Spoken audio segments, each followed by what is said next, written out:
Welcome to episode 7 of Beyond the Pendulum. I really wasn't able to stream yesterday. Some things came up with work. We have quite a bit to talk about today. I can't promise you that we will do an hour and a half show.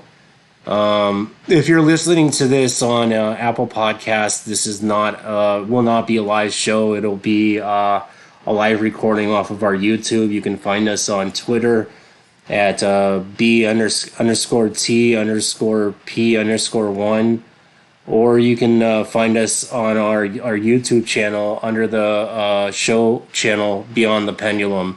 You might have to dig quite a bit because we get mixed in with Yu-Gi-Oh! But apparently, I've been talking to some people, if that'll come the conflict with the copyrighted, because we haven't copyrighted this show or anything, or received a dime yet off of what I've done. I'm pretty sure we'll have to change the name of the show as soon as if it does get bigger. Just throwing it out there, I do want to start off the show with some paranormal news. I did get on Twitter, there was a UFO sighting in what's it called, Jalisco, Mexico. This was like a week before. This was like last week, so it was a week before the earthquakes. And I almost stay away from a lot of the Mexico sightings because A, Mexico does have a bigger UFO community, and B, there are a lot more believers down there. But there's also a lot of, especially with Mexico sightings, there are a lot of fakes, more so than other parts of the world. But I can tell you, but from looking at the footage, it does look genuine. But the only thing that weirded me out about the video was, the lights were oscillating around as though it was going around in a circle. And the poster of the video did try and post the what do you call it? The name of the video in like 5 different languages, so it might get hit more often. If it's CGI, it's some damn good CGI, but you can also see the witnesses reacting to this. It's an atypical saucer-looking thing that's hovering about 150 feet off the air. Maybe even it's about 200. It's about, because it's higher than the skyscrapers, but it's so close and so zoomed in that whenever you get a UFO sightings or UFO video that's too good, a lot of people say that it's fake, but we'll never know if it's the real thing unless you saw it with your own eyes. Again, this week, as with last week, we are seeing more strings of lights seen in the sky. This one was coming from. This one is coming from Texas, where they were seeing a string of lights going over the horizon. People are saying that is Starlink, and I tend to disagree because I don't believe that Starlink satellites have any lights on them. That, and it's too. It looks more like to be honest with you, it looks more like what you would see on if you saw a string of lights curving around a disc, which would be a UFO. Our government doesn't deny these things, and more so, I think that the fact that they don't deny it just gives it more relevance that it is real. Not to say that that some of the stuff out there isn't real.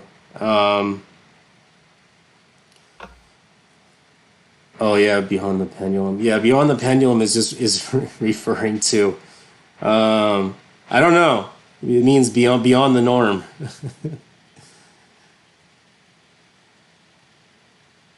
What else? There's a pendulum just back and forth. I mean, Back and forth, yeah, but this is beyond the back and forth. Beyond the norm. I don't know. The show name was just a reference I came up with as a metaphor. I don't know. It was like the first good name that I came up with in my head, only to find out that it's the name of a Yu-Gi-Oh deck. a what? Yeah, I just shared this map. I don't know anybody else can see it, but there seems to be hotspots in southern Michigan, all around the East Coast. It's particularly hotter in Boston and New York, of course. Um, Down all along the coast, big activity in Houston, and it looks like what is that? Biloxi, Mississippi. Uh, Recent ones near Steffville, Texas, and a cluster over by Lubbock, Texas. Yeah, yeah. I didn't know maps like this existed. Were they going off of MUFON data or just? I have no idea. I just found it, and it's like lit up far more than I'd expect to see. It's actually pretty comprehensive too. Check it out. If Well, it you hangs want around to. all the big cities as well. You know, like the West Coast and the East Coast, and kind of empty in the center there. It's Well, we Yeah, do. each one you click on gives you a little information. So there's, I mean, something there. uh, Yeah, I mean, I will be out late at night, and the South Bay, where the Battle of Los Angeles part happened, near the San Pedro area. If you do look up, like a lot of people don't look up, but like there's been a few times where I question what I was seeing, you know. I can't verify it was a UFO or UAP, but it was definitely moving too fast to be anything I knew what it was. It was not a meteor. Things like that do happen over cities. Yeah, it's definitely been a lot more active going on, and I think it's directly related to the human conflict. There's been several reports I've seen where nuclear disaster has been averted, where control systems just automatically failure, you know, for just long enough to not be able to launch a nuke several times. Oh, you've heard about that And the UFO and nuclear bomb thing that goes on, where there's been several times. This is well documented where nuclear warheads have been measured inoperable by an unidentified craft. exactly what I'm talking about. Yeah, Yeah.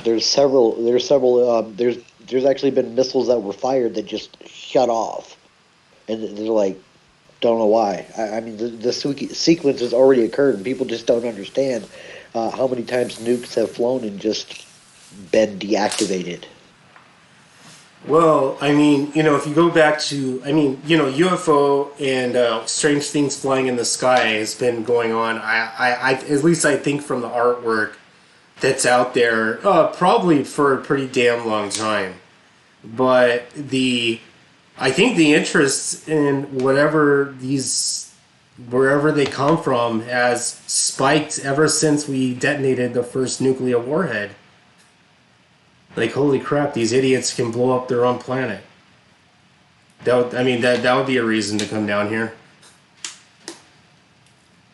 Yeah, and I think we'll see that throughout history, and as humanity, quote unquote, progressed, contact started slipping back, and I really think it's a a communication system. They're getting little pieces of tech, and they're like, "Hey guys, don't do these things with them," and that's the first thing us dumbass humans do, and now we have unlimited ways to destroy ourselves while people are still starving to death. Maybe the aliens can help with logistics.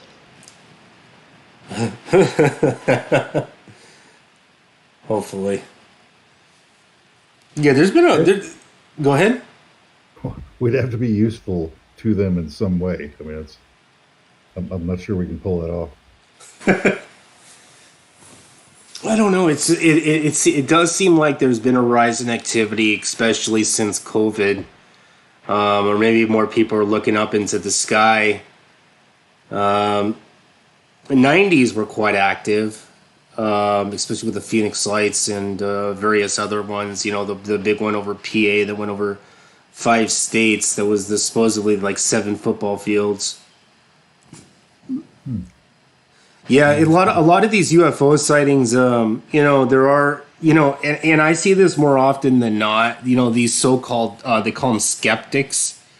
They're not skeptics in the way that you would think that they are open-minded. They try to argue away the fact that that what people are seeing isn't true or it's a hoax, and a lot of these people don't believe it. So like I take what they say with a grain of salt.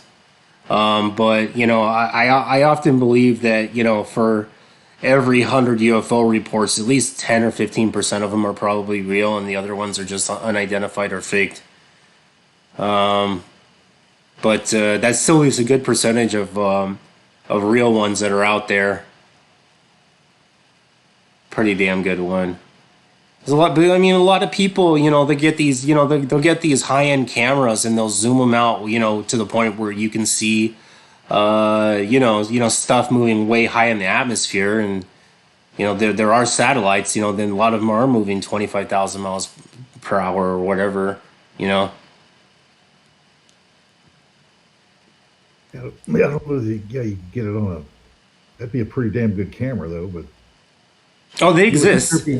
What gets me is that over the years you would think you would be getting better and better pictures of the UFOs as cameras evolve, and you don't seem to.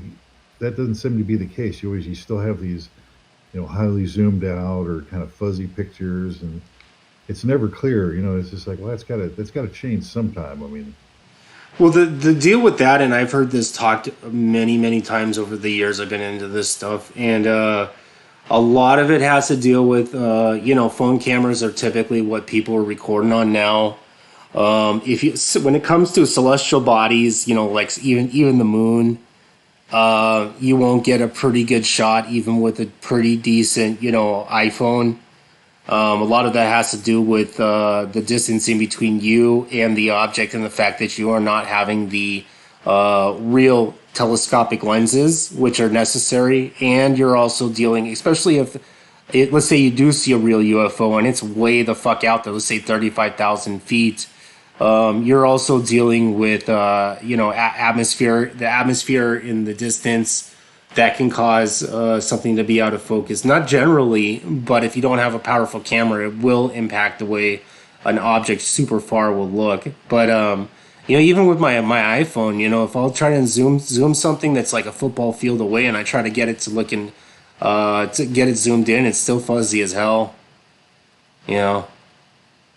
yeah. So until they put telescopic lenses on cameras, they actually put the real hardware instead of dilating or constricting the where it's looking at, or digitally doing it. It's not going to get any better until people I've start seen bringing us over. little I've seen little attachments that go over your phone camera that do that. Yeah, they I do. don't know how good they are. I mean, I didn't test any of them, but I like the idea. But I've never used them. But I've seen that they do exist. You just put it right on your phone, Yeah, and it's it's an iPhone thing. Yeah, I know exactly what you're talking about. Those do exist, along with the FLIR cameras. Those that go on the iPhone. I've seen those too. Yeah, those do exist, yeah. but Well, they'll they're go on any expensive. phone. Oh, okay. They'll go. They just clip right over your camera, and then whatever you download the app, it's on Google Play too.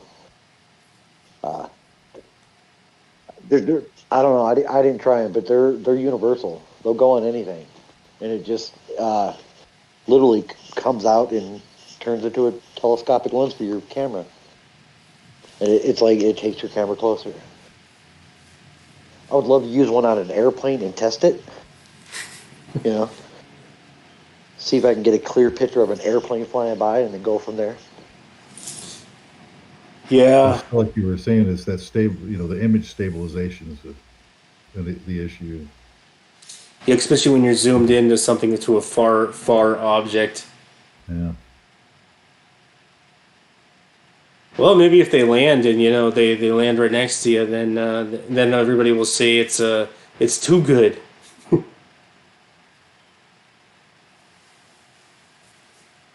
The thing that was Yeah. weirded me out is this string of lights that was seen last week over Utah and Arizona, and now the same string of lights have been seen this week over Texas. Well, there are nuclear weapons in both places. That makes sense to me. Let's see, Utah. Yeah, Utah might have a nuke there. I'm not gonna lie. There's a lot of weird military bases out there. Well, it's Yeah, that Area 52 is supposed to be out there. That yeah. supersedes 51. Yeah. You never hear anything about that place. No. I mean, that's just other than that. Yeah, it might exist. You don't hear anything. Well, there is a guy who does regularly survey that area, but he's not too well known. But he says the Area 52, like that, just the area alone is so big that like you would never know where the hell the actual base is unless you had some really good intel. We're talking about, God, I wouldn't even know. Much bigger than Area 51. So that's a lot of place to hide something, especially if it's underground.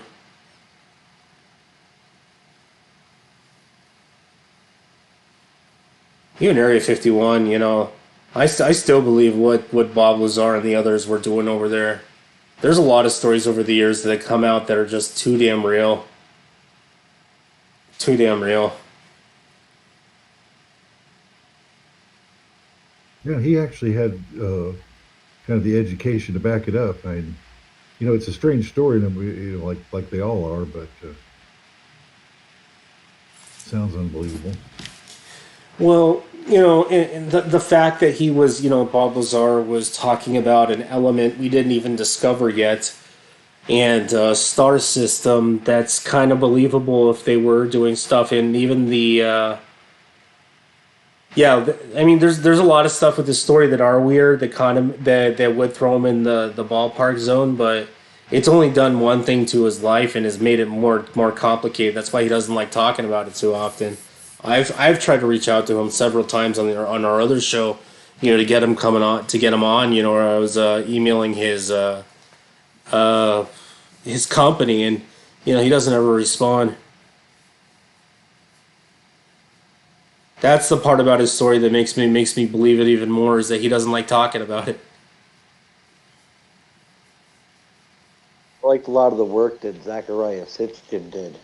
His most known, I think, is Harriet of the Gods, and he outlined historical works from different people and outlined at different points when there was extraterrestrial contact, when beings from other worlds would interact and assist with humanity. Yeah, yeah, I totally believe that, and I've been to some of the ancient sites. I've been to Egypt, and I've been to. Well, I haven't been to the ones in Mexico, but I've also wanted to go to the ones in Bolivia or to Tiwanaku.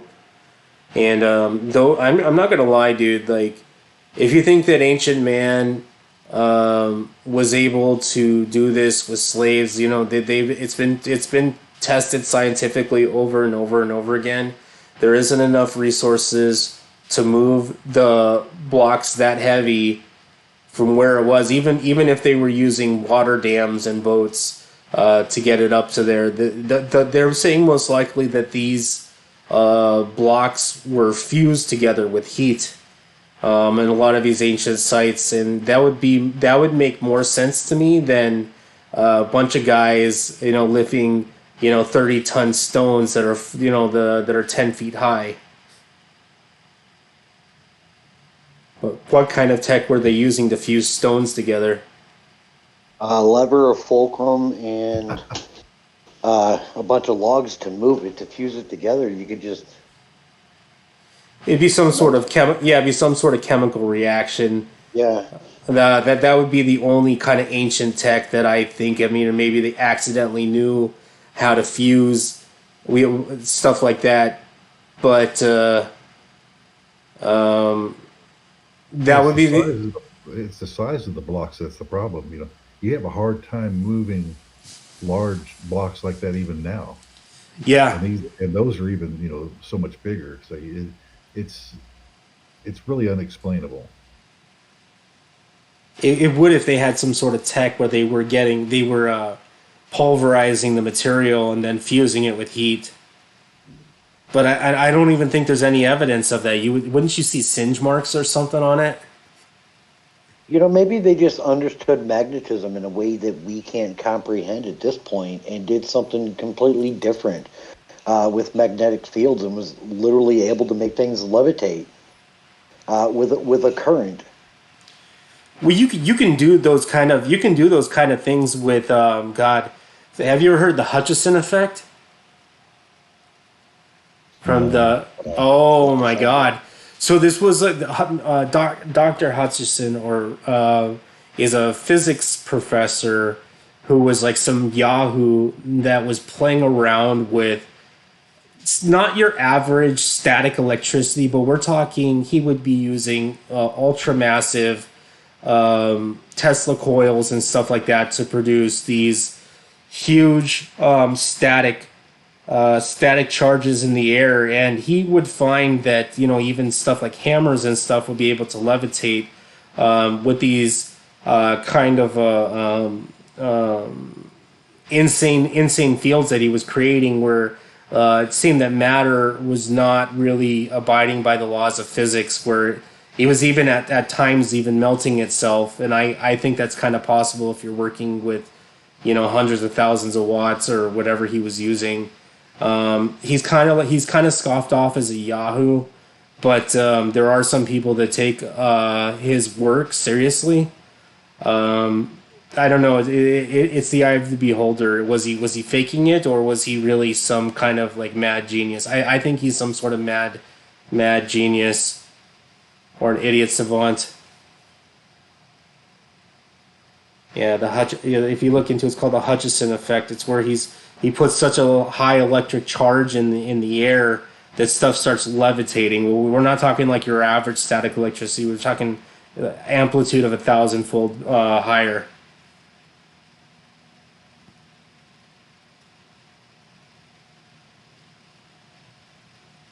Yeah, it does seem to work. I mean, they've hushed that up. It's just, at the same uh-huh. time, I've only seen it work on like smaller objects. Yeah, he wasn't doing anything bigger than a hammer. So Yeah, it's like power intensive, big time. But it is interesting. well, when you start messing around with stuff at that kind of voltage and wattage, we don't know. You might be playing around with stuff we shouldn't be playing around with.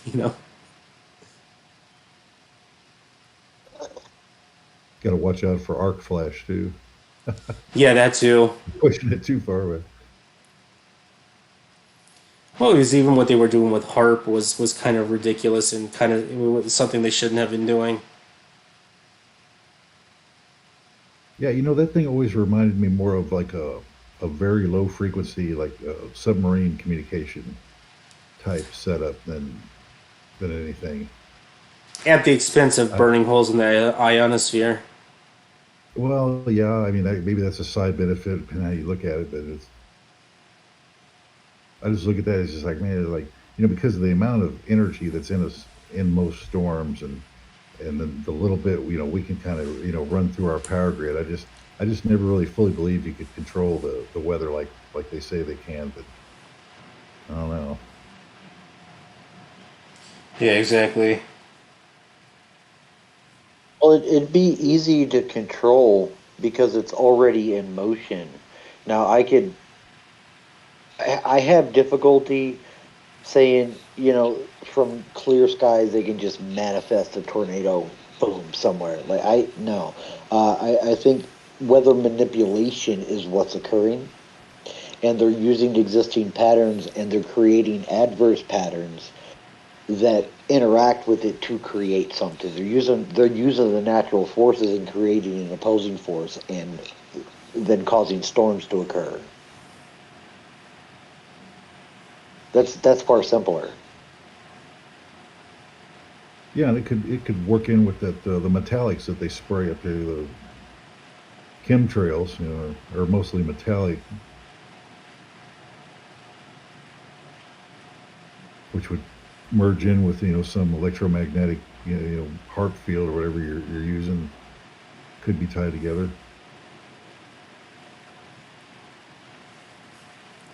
Are they still doing harp, or did they stop doing that in the 90s? I want to say they're still around, but I want to say there's one in Alaska, but that's, it has been a while since.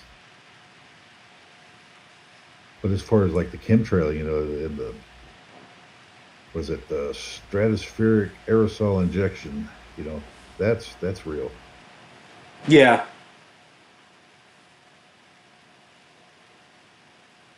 Yeah, I heard. I heard that actually the true nature of like HARP was not only for submarine communication, but it was to also look for underground tunnels and to create an EMP without a nuclear detonation. That was the cream de la creme of that project. Yeah, well, they were trying to blow up the atmosphere before. I mean, like in the 50s and all, they thought they could blow up the atmosphere with atomic bombs, and I mean, they're willing to try some crazy shit. It's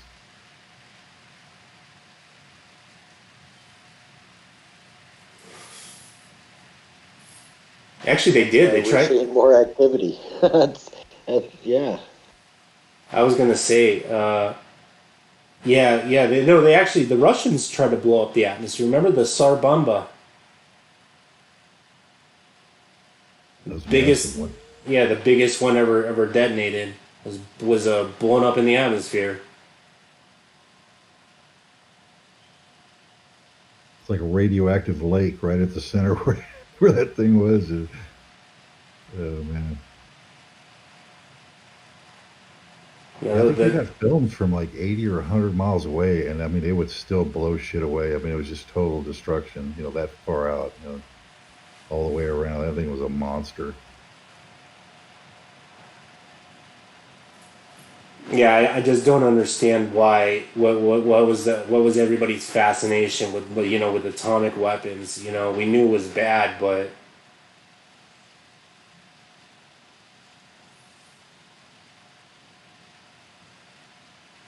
instead of making a nuclear detonation device, why not try to use it to solve the world's energy problems? Well, I know, you see what goes on these days. Like, if the World Economic Forum, announced that they've got an antimatter bomb and they're going to blow up the planet unless we do everything they say, I mean, we'd probably do it. Maybe that's what it takes for humanity to get itself Got straight. to threaten everybody. Well, I mean, everybody acting like little kids, like we got a war going off on Europe over God knows what at this point, and the Middle East has been, fighting ever since it's been, God, for the last 2,000 years, off and on. Same stuff over and over again. It's like little kids in kindergarten. Yeah, it's like, well, Europe, yeah, it's just like you see the same thing repeating over and over. It's like, it's like what do they call it? Oh, Groundhog Day. Yeah, It's yeah. it's like, wait a minute, didn't we do this like 50 years ago, and then 70 years before that, and like 100 years? Like, what the hell is it? Very profitable. It makes it much easier to control people, especially when they're afraid. Yeah, and going to war is like the greatest way to, I mean, literally, you put everybody in the military forces, and you lock them down, and make them do shit. I mean, it's like they're gearing you up for this. You got people flying out of Russia, man. They don't want any part of that Russian front on the on the other side either. No, they've been, they've been leaving, ever since the war started. If they can leave the country, a lot of them go to Uzbekistan or other former Soviet countries, but I don't see that conflict ending anytime soon. Oh, keep escalating. Well, that's what's going to draw the rest of the European countries in. Ukraine won't be able to hold out on its own, so they'll have to get in there at some point. Yeah, Yeah, I think it was Poland that was handing out iodine pills to its population to help prepare for nuclear fallout. Well, iodine tablets won't save you from ionizing radiation, though. Here, take these pills. Yeah, Yippies. that's kind of like putting a band-aid on a gushing wound. It's not gonna do anything. Well, everybody knows that duck and cover works. That's the shit they used to tell you in the 50s. So, just get your head down and, get under your desk and put your head down and your hands over your head. Now Iran's doing the same thing. They did. Remember they did that in the '90s. You remember that they had it's like every 10 years in Iran they try to overthrow their government and it just dies down. Hmm.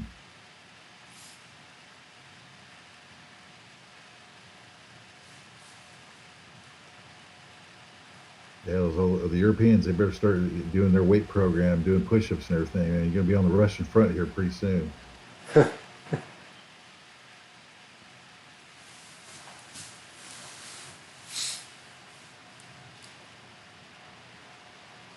God, no network hiccups or whatever. Yeah, the thing that weirds me out about these rash of UFO sightings recently, they're trying to argue it away as Starlink, like a little satellite the size of like my laptop. Like how the hell would that be? How would something that size be emanating that much light? Makes no. Well, I mean, they do have pictures of them, of it doing that. Yeah, that does seem, like a stretch, but um, I mean, some of those streams that have been seen have been those Starlink satellites. But it seems like once they would spread out, which would occur pretty fast, you wouldn't see that. It would just maybe right as they're being ejected and pushed out. Yeah, that'd have to be close to a celestial alignment. It'd have to be a rare occasion to align and reflect all in the same way. Like it, I I believe that that's just out there saying it's Starlink to give some answer. That isn't the truth. This is the narrative. Period. You know what's stupid about having all these micro satellites out there? You know how much space garbage there's going to be up in the upper atmosphere? It's got to be ridiculous by now. Oh yeah, we're in that exponential cascade now. I mean, that started, I want to say, maybe in the mid or late '90s when those first two big satellites collided.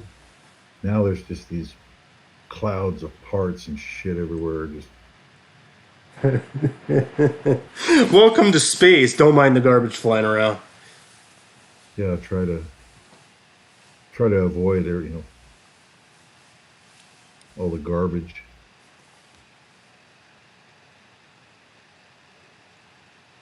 Well, you would think, by now that they would be designing some of this stuff so that it would decelerate and burn itself up and come in, and not put so much crap up the way they do. But it's too late now.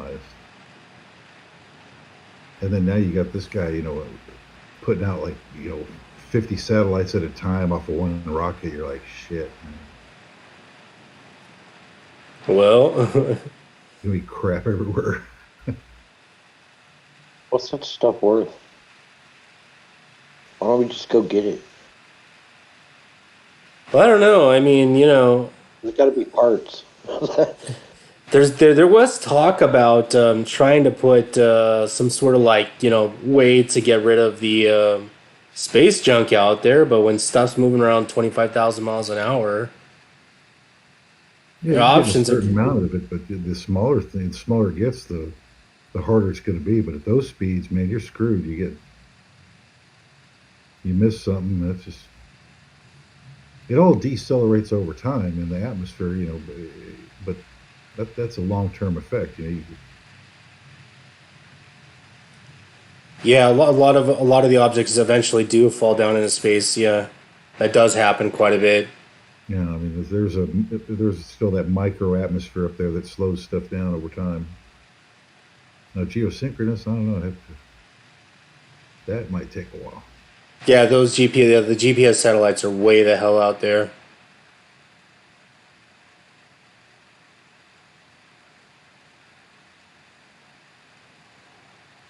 But that Space Force will take care of that. Don't worry.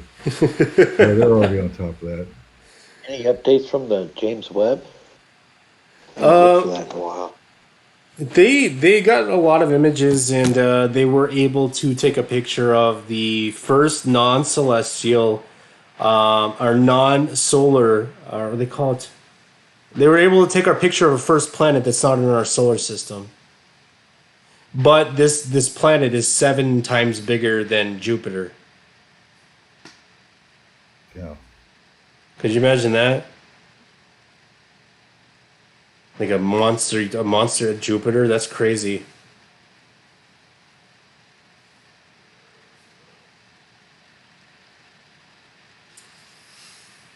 Yeah, the James Webb Telescope has been, I don't know. They see the images are as good as they get, but I know the one of the lenses are damaged, or one of the cells are damaged from space garbage. I just don't understand why it took so long to get it functional. Oh, it's big. Because What? their mission was to send images that they don't want anyone else to see first and say you're not functional yet. That's what I'm thinking. And What are now they really looking at? they're looking at what is it, the one day ago clearest pictures of Neptune's rings. That's what we're getting on the civilian side. They say it's looking at Neptune, right? Yeah, that's why. That's one of the weird things that have weirded me out about the space programs is I don't think there's anything that's gone to Neptune or Uranus. Every other planet's been looked at. Oh, no, they've had flybys, but yeah, none like that sit there in orbit a while and take a lot of pictures. Yeah.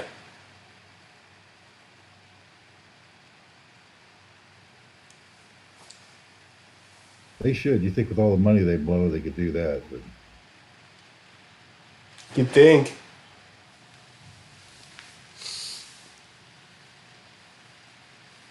well, that one went by Pluto, so we've flown by that.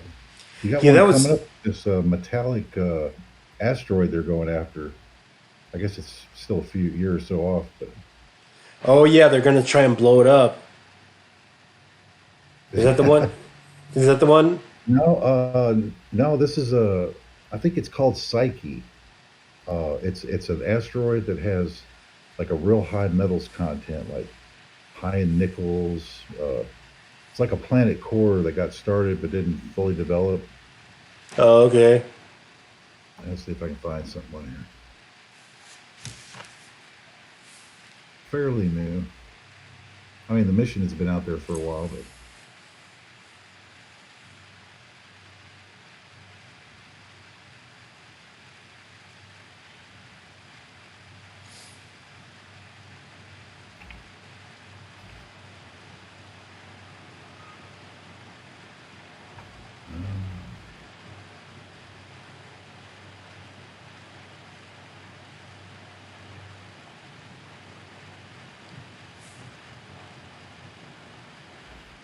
well, we need to be going out to the stars. We need to be pushing the envelope more than we're doing. You think we would have been already doing it by now? I don't know. Space tech always surprises me how slow it goes. Yeah, I don't know. I think there should be more focus on making sure everybody on this planet eats first. That's just I don't get all that. There's enough satellites up there now to like see where people are hungry. There's too many up there. Actually, they need to get rid of some.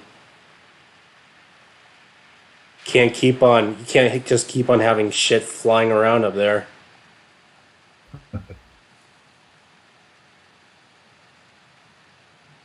Yeah, the more I was zooming in on that map you showed me, there's quite a bit of sightings almost everywhere. Holy shit! Well, yeah, they got stuff from way back too. Yeah, there's been highly elevated and concentrated activity recently. Like Oh, a Joe. lot of it all over the place. Oh, August 1st, orbiter, target asteroids. Oh yeah, Psyche. Well,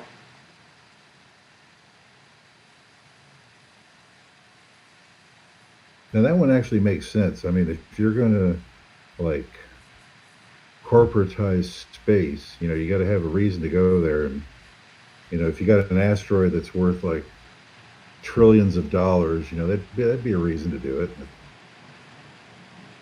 Look up. yeah, I mean, off Earth mining might be a thing.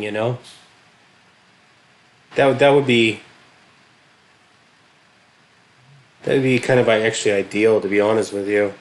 Because we keep on just everything we mine over here, we just destroy. Doesn't seem like humanity can do anything right without ruining the environment. I'm being dead Uh, serious too. in my twisted way, I like to think that we're part of nature. We're part of the environment, and so whatever we do is okay. But yeah, I mean, you just can't trash the planet you live on. There's a limit to it. Oh, of course there is. There's always a point of no return, and we're getting damn close to there. Yeah.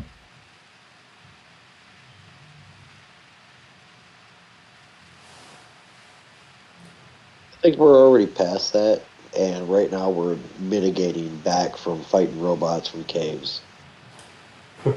You saw Elon Musk's robot that's going to be revealed this month, right?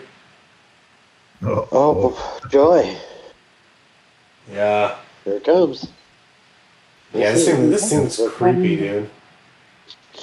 Yeah, when you have a really good robot that's got like the quantum AI, by then I think we're pretty much fucked. That's not too far away.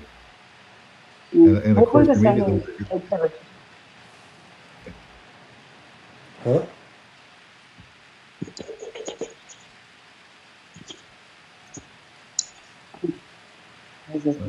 Go ahead. Go ahead. I was just saying, like, I hope that, the sun explodes for humanity and get to that or like, Oh, you got to speak closer into that microphone. You just like sound like you're like far away. damn, this is a brand new set too. And now you sound better. That's better. Weird.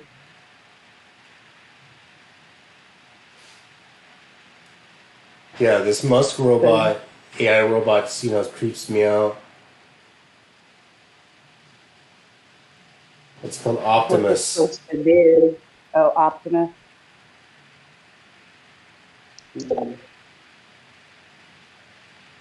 Must freaks me out. Yeah, September 30th, he'll reveal Optimus. Optimus. Oh wow! Yeah, like Optimus Prime. Oh. Right. Yeah. Does he turn into a Tesla semi? I don't know. Maybe if he does, he'll explode. That's supposedly what it looks like. For real, you're joking. Please say that. No, I'm not joking. I gotta see. Oh, this. fuck. Yeah, me too. Yes, fun. The cartoon just keeps getting better, doesn't it? Hey, did you guys hear that they're 3D printing drones now? Oh, that's been going on for quite a few years now. Yeah, they've been 3D printing drones the size of a grain of sand. Yeah, like that. Yeah, those are the ones I'm talking about. Those, Uh-huh. yeah. Smaller than the bugs. Fantastic. Yep. So no, you're not seeing little sparklies float around anymore. They're now surveillance bots.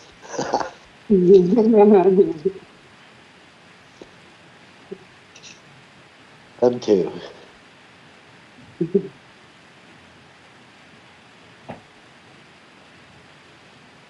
me see what else do I have here.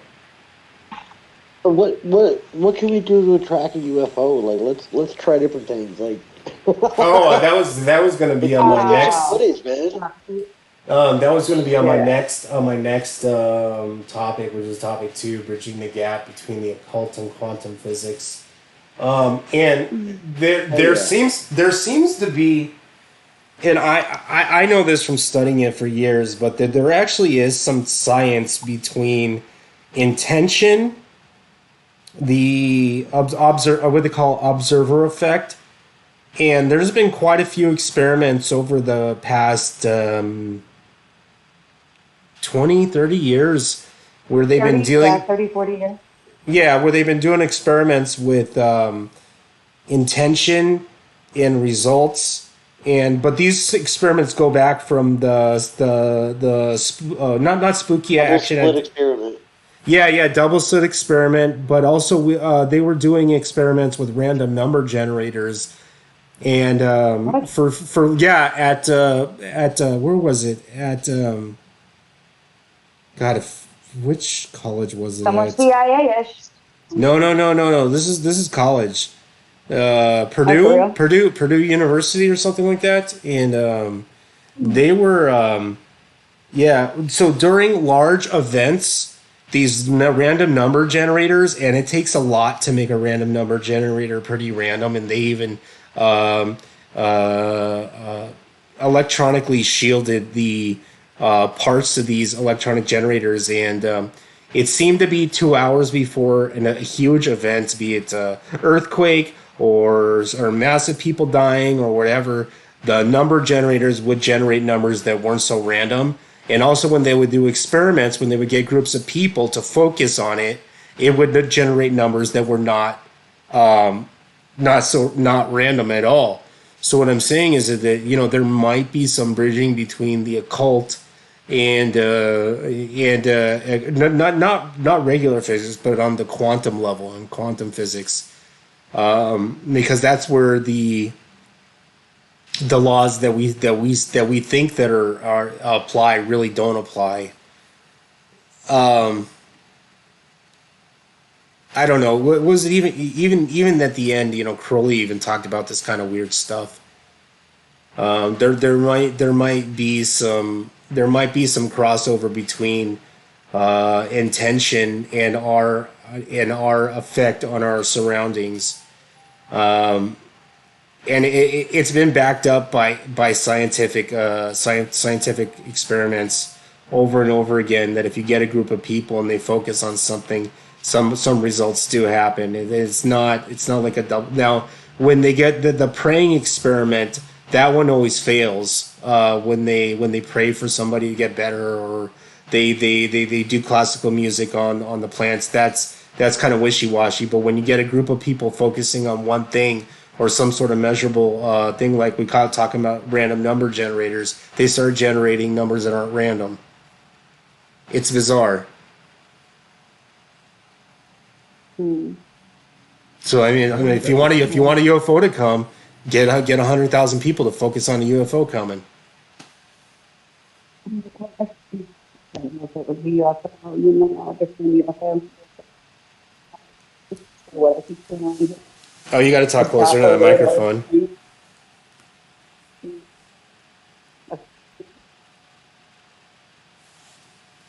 Well, that would be more like Fatima in Portugal, or Phoenix Lights. You have a lot of people focusing on something like it. They weren't like praying for it or focusing on it though. Actually, did you ever hear that? Do you remember the Phoenix Lights? 2 weeks before that happened, Art Bell asked people, all of his listeners, to have UFOs come down, and 2 weeks later, the Phoenix Lights happened. Oh, is there? Yeah, I've never heard that. yeah, it's a true story.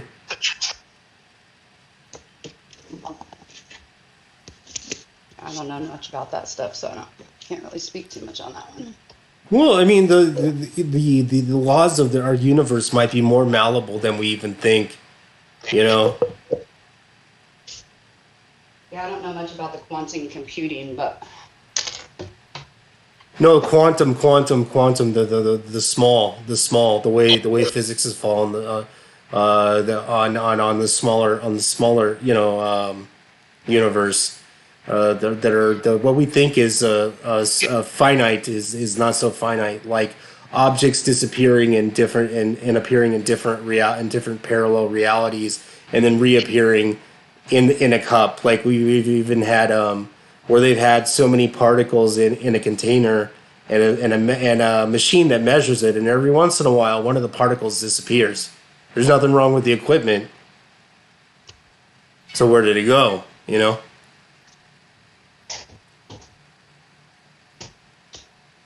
It was a virtual particle. A virtual particle. virtual part. Well, there actually is such a thing, in the quantum fabric. Well, the Higgs boson particle suggests that there aren't there's only one universe, but that still doesn't give up the idea that there might be multi dimensions to this dimension, to our universe, stuff that we don't even have access to. Only the small things have access to, like pieces of atoms, or quarks or exotic matter. Yeah, But whatever that new one is they just made at CERN. They are making antimatter at CERN. Not in a while. Well, yeah, and then just like recently, another I don't remember what they named it, but it was a form of antimatter, but it was different than the last antimatter that they found. So. Yeah, antimatter is quite unstable. They have a hard time containing it. Let me see. Last time antimatter. Well, I mean, the Big Bang, if you believe in that sort of hype. Oh no, antimatter is real. But the second I know it's real. Yeah, the second it comes into contact with normal matter, it either nullifies itself, and if you have enough of it, it'll create a larger explosion than the biggest nuclear. The biggest nuclear explosion that we've had here. The problem is they have trouble containing it. Then there's a slight imbalance but at the end of all that, you ended up with a slightly more matter, or you wouldn't be here. Yeah. If there was complete annihilation, it just would have been a bunch of energy. It would have cooled off, and that would have been the end of it. Yeah, the problem is that when they're playing around with stuff at CERN, it's so small and nothing ever stays around for more than a couple milliseconds. I understand they're trying to figure out how the universe works and the origins of it, and this is the way that we would go around to being it. But if anybody was trying to go about it is to form new matter, as any type of stable matter, where that's not the way to do it. You'd have to have a hadron collector bigger than the Earth to start doing stuff like that.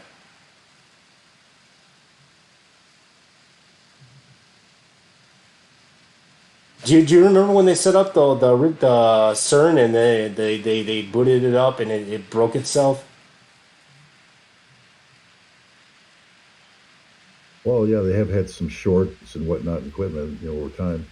Not so much lately, but yeah, I don't know. I think they're ramping up for the new LHC super collider now. Yeah, it's going even higher power.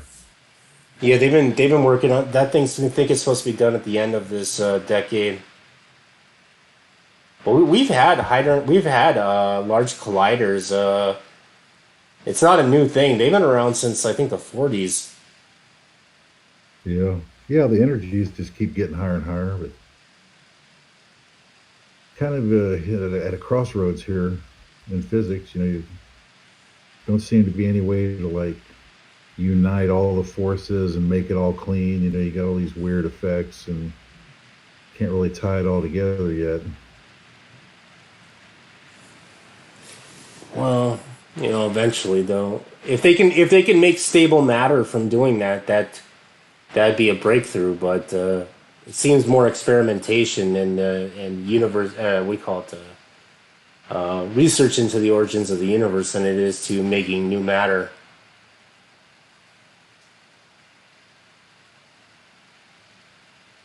Well, things only resonate at certain. Every element is essentially like a resonance, right? I mean, if it's stable at that Isotope, yeah, frequency yeah, yeah. and dimensions and all that. So, I mean, things only exist in certain states of matter, and then the elements are kind of an addition on top of that, a state of stability on top of that. Yeah, and even normal elements, even that stranger, like in a neutron star, where it's where you're dealing with mainly I think hydrogen atoms, and it's like the cores of I think of the hydrogen or helium acts more like a metal than an actual element. So like because it's so compressed. Yeah, you're like halfway to a black hole in a way. Yeah, it acts more like a metal. You know, high magnetism. I swear, science is so weird.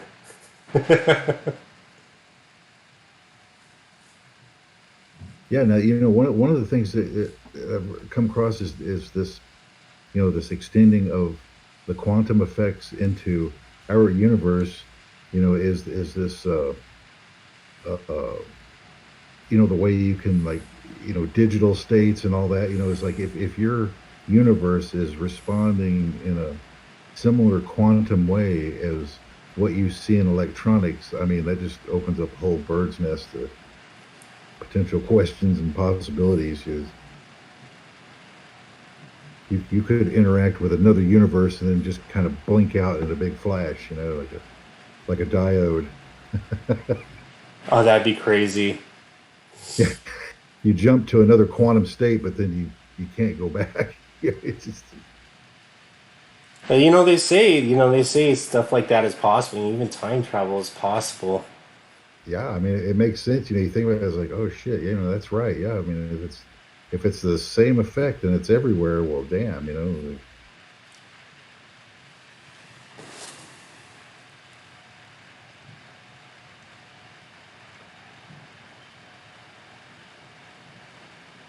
And there's still stuff they don't understand. Like we only get like heavy neutrinos that come through the atmosphere like every once in a while. We have no idea where this shit comes from. For all we know, it could be appearing out of another parallel dimension.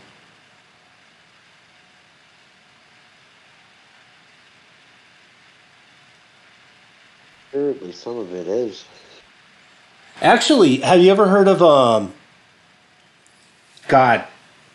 Have you ever heard of this is a really weird one. You might have never heard about this. When you ever heard about sometimes when Mario there's like these Super Mario enthusiasts, and every once in a while the game will mess up and they will say that was Microsoft. Like there was like this one explanation and it kind of made sense where like a neutrino might have accidentally hit one of the electronics controller in one of the read only memory, and interacted and fucked up the video game. I've heard of that. Or am I the only one who's ever heard of that? um, well, that example of something. I mean, now astronauts in spacecraft would encounter cosmic rays and get little flashes in their eyeballs. Yeah. So, I mean, that is kind of a real effect.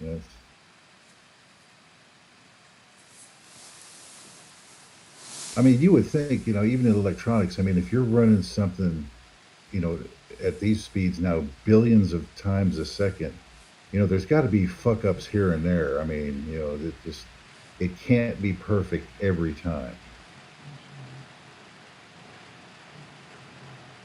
Yeah, exactly. sooner or later, and you kind of see it. It's like memories get corrupted and all this nonsense. I mean, uh,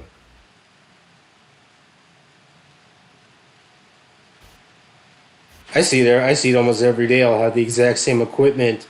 I'll be fixing it and I'll re-image it and to identical equipment, identical server, identical identical data connections or Ethernet connections, and they both image completely different. Makes no sense to me. It's not bad programming. oh wow, yeah, that is weird. I deal with that every day.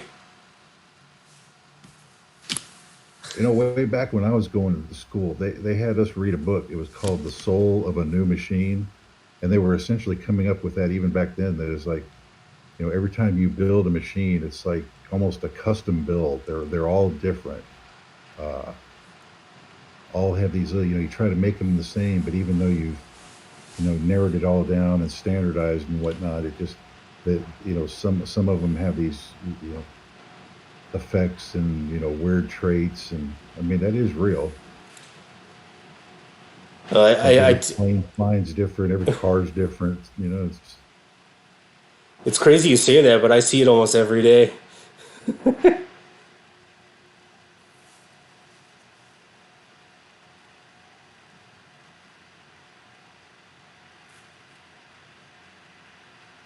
Oh, Mark, you made it. Yeah, I'm here. I just don't know much about the particles. Yeah, I gotcha. I'm talking about the crossover between the occult and science. There might be some crossover there about correlating these intention experiments and the Phoenix lights. Oh yeah. Where they were doing these random number generators for years, and it seemed to be that these random number generators weren't generating random numbers, especially during big events, and when they would do massive experiments where they would have massive amounts of people focusing on one thing, these random number generators wouldn't generate random numbers. And then 2 weeks before the Phoenix Lights happened, Art Bell asked a whole bunch of people, his radio audience, to focus on a huge UFO sighting. And 2 weeks later, a huge UFO sighting happens. There's got to be some crossover there. Yeah, that is interesting. Like, um,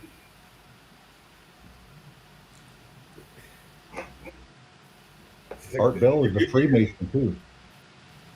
yeah, I know. Okay, yeah, but he got some history, but yeah, the thing is like because are people like because they're like thinking about this UFO sighting that suddenly happens, like, or are they just like really like becoming like more observing that they're suddenly seeing, but this Phoenix thing, yeah, that is a huge one, right? I mean, it's hard to miss that one. Phoenix lights. Well, So the theory is that they're not actually calling the um, they're not calling the event. They're not calling the aliens down. The fact that several million people were focusing on it actually altered or made the event happen, all by intention. Whether the people that were operating the vehicles or wherever they came from knew it or not, they might have been affected by the human psyche focusing on one event. Like, hey, let's go to this blue planet, like something like that. yeah. But So it's funny. that's Go ahead. okay, but okay. So then you can have multiple theories, right? I mean, like, uh, because there's this theory that what like Elon Musk has stuff that we live in like this whole simulation, right? And that we actually created ourselves. So when you start thinking about it, like with massive numbers, that we actually change reality. So that's one thing, right? You also have this thing that if you're thinking about all together, you're thinking about this event that you're actually somehow like contacting them or something, like with energy, like that they're actually being affected, but because you're like with millions of people thinking about it, with your energy, your thoughts reach them in some way. I mean, like, yeah. or it's also that this goes like kind of like also with simulation theory that um, they're already visiting the whole time, but we can't really see them, right? Because they use colors or the frequency that we can't see. But suddenly, because we're all focused on it, we can suddenly see it. So yeah, there's like multiple options, I guess. If I mean, if that be the case, and with the news and everything spreading these negative ideas everywhere, it's no wonder that this world is such a messed up place. Yeah, yeah, but that is what's being suggested more and more.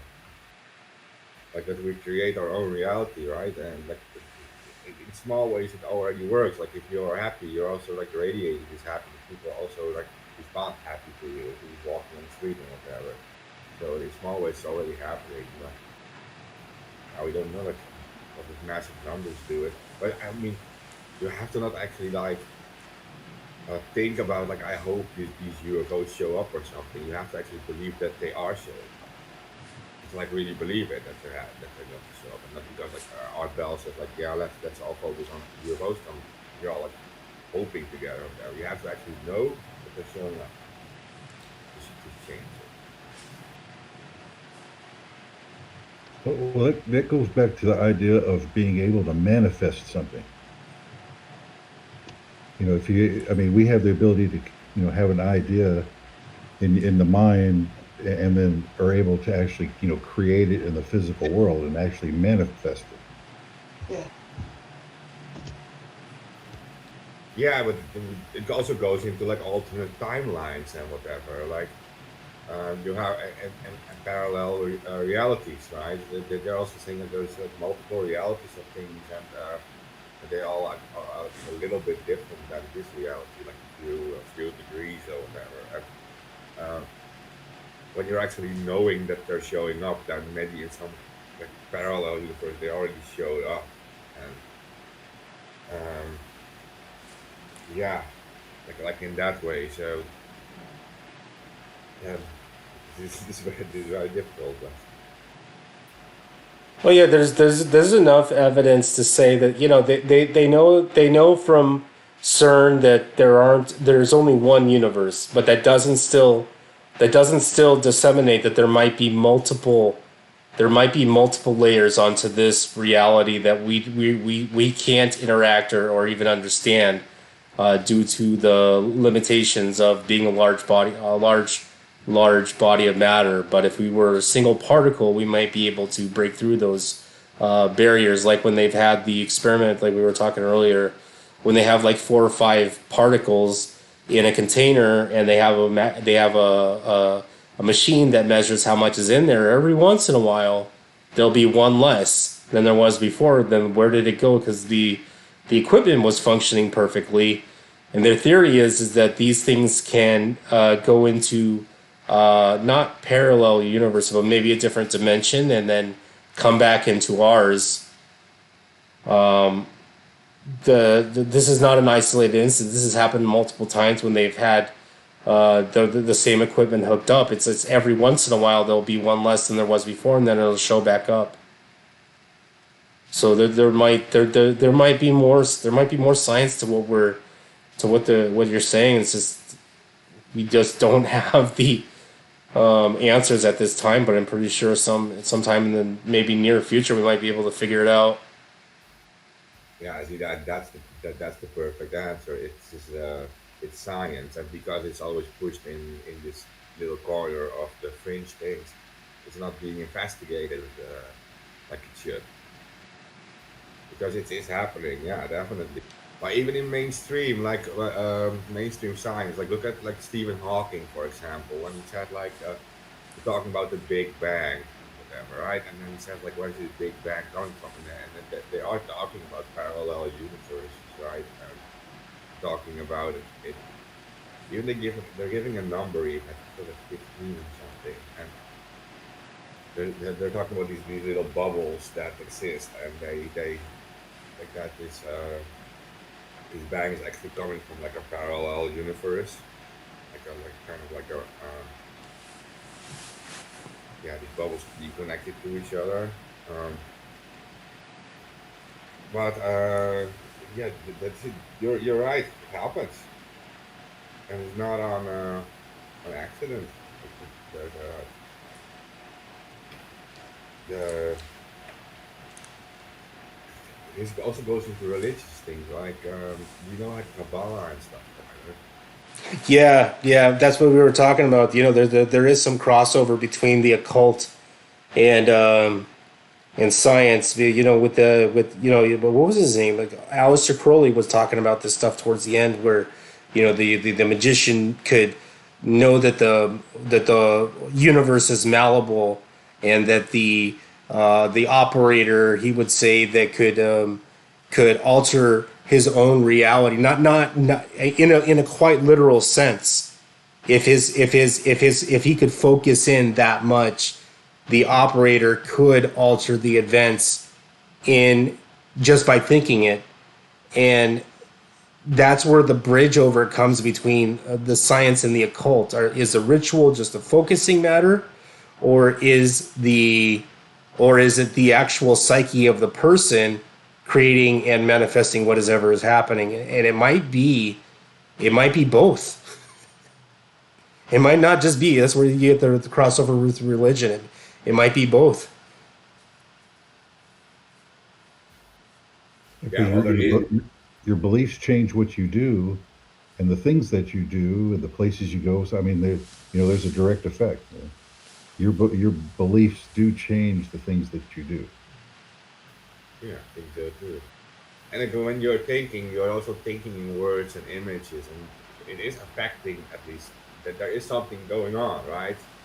It's like when you're thinking about something, there is something happening in your brain or whatever. You're seeing images, or you're hearing you're speaking, right? In your brain, there is something happening. It is a biological thing too. Like you're affecting already reality in some way, and it can also be measured, like shortly, like a few inches above your head. You have energy radiating. It can be Yeah, they anything. call that they call it the, what is it, the crown or Keter in the Kabbalah or something like that, in neoquasm, what do you call them, what do you call it? In the neo occultism, it's called your aura. The same thing. It's electrochemical radiation. Yeah, it can be measured. So even like in mainstream science, you are measuring like a the electricity. Your body works on electricity. Like there's all this electricity going on in your body and stuff. But it's also like measured like a few inches above your head. You're also measuring this energy.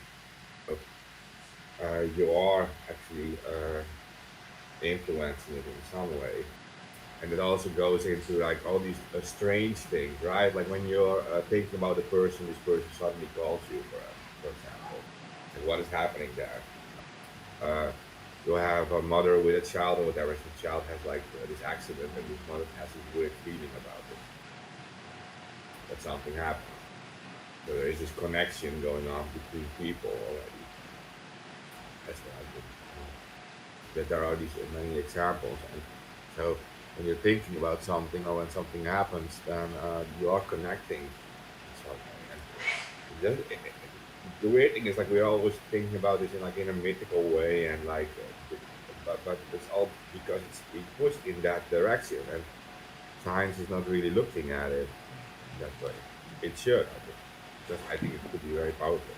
Do you remember? I don't know if you guys remember, or if any of you guys are familiar with mysticism in the late 1800s, and how they were doing photography, and those were the only times that even up to recent days, that they would manifest what they would call ectoplasm, where these pictures would be some sort of actual physical substance that would be manufactured from whatever they were trying to focus on. And maybe that is manifestation in its true form. Maybe there really is some science to this stuff, where they would get these images of what they call ectoplasm from these seances. And it would go on the film or what? Yeah, it'd be on the film. Yeah. quite literally, and it wasn't a trick of light. Yeah. Well, that was going back to that Edgar Casey I was talking about. That's what he had. He had some machine that did that, and he could focus on it and project into the film. It's got to be possible. I mean, it's the science is there. Just how you connect it all. It might be a far leap, but it might actually be happening. Yeah. Okay, and it could also have to do with like observing things. Like maybe they could already be happening, but we're not observing it because we're like all like mass focused on something else, and then suddenly when we start thinking about it, we're actually observing something that is already there. We're not noticing. That's that story about. I'm not sure if it's even true, but that's like an older story, like about these Native Americans, right, in Columbus and whatever, arrived. That these Native Americans couldn't see these ships because they never saw ships before. But they couldn't see these ships at the horizon, right? And this guy starts looking at the sea the whole time, and suddenly he sees these ships arriving. And then he runs to the rest of his tribe and he says, like, look, there's all these ships on the horizon. And then suddenly they start seeing the ships too. Before that, they didn't see it because they never saw ships in their life. So they just saw like a weird horizon, but they didn't see the actual ships. Someone had to tell them that there are ships. Because they believe that guy, they saw it too. So it's already there, but we're not observing it because we don't know it. We don't know what it looks like and whatever. And it's like so far out of our normal life that we're not noticing it. Like, yeah, kind of has like this whole thing with Hollywood showing us so many things about alien life and UFOs that they're actually trying to make us used to it. That we can actually see it when it happens. Yeah. Yeah. That's also like another theory, maybe like that's in the middle, that it's already there, but we're not observing it. We just don't know. What if there's like a giant squid in the sky? We don't know it. We've never seen it, so it will take a while to adjust to it. Yeah. Well, it is perception, though. I mean, because that's what you're fighting all the time, right? People, the sheep have this perception that everything's okay, and then people in the know something's wrong. You can see it everywhere if you know what you're looking for, right? I mean, there's like two different worlds going on right there, and it's all perception. It's the same things going on. It's just how you look at it.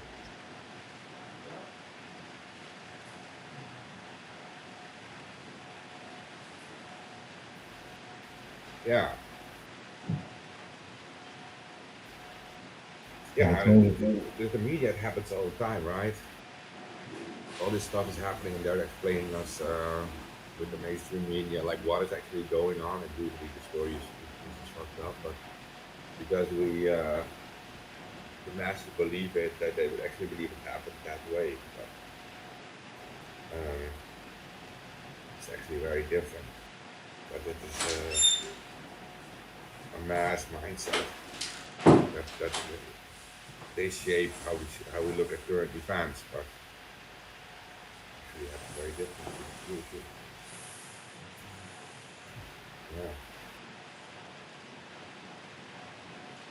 Yeah. Speaking of what you guys were talking about, and it kind of led on to my other topic, where there's this lost technology. I put it in there. Have any of you guys heard of Spiritcom? No? no, not me. No. Okay, so Spiritcom is a result of about 30 years of research. Mainly, I think it was at Berkeley or something. And these were academic parapsychologists, and along with some electrical engineers and some. So what they were doing is seeing if the dead. Well, this goes off of EVPs and EVP theory that goes back into the 60s. It was actually the 50s or the 40s, where they were able to hear voices of people who weren't there, and if they were wondering on a scientific level, how could something that doesn't oscillate sound imprint itself electronically onto an electronic medium? And the theory went over these years and years of doing it that they are manipulating energy at some level and imprinting itself electronically onto these tapes. So what they did is they made this device, which was a 29 megahertz oscillator, similar to what they would use to a when you give the people who have lost their voice or their throat, their larynx, one of those kind of devices, and it would oscillate at 29 megahertz, and it was shielded in a specific way and directed at some sort of white noise generator, so that in essence it would be the spirit talking would be able to manipulate the tone generator to produce a voice. It wasn't the prettiest thing, but these guys were getting pretty damn good results, and a lot of people would call it a hoax. But there's 3 decades of research and tapes to go off of. If it was all poppycock, then where would all the funding have come from? And somewhere along the lines of where the early days of the internet and modern day parapsychologists on right now, the tech has been lost. But if you look up Spiritcom, there's a lot of info on it.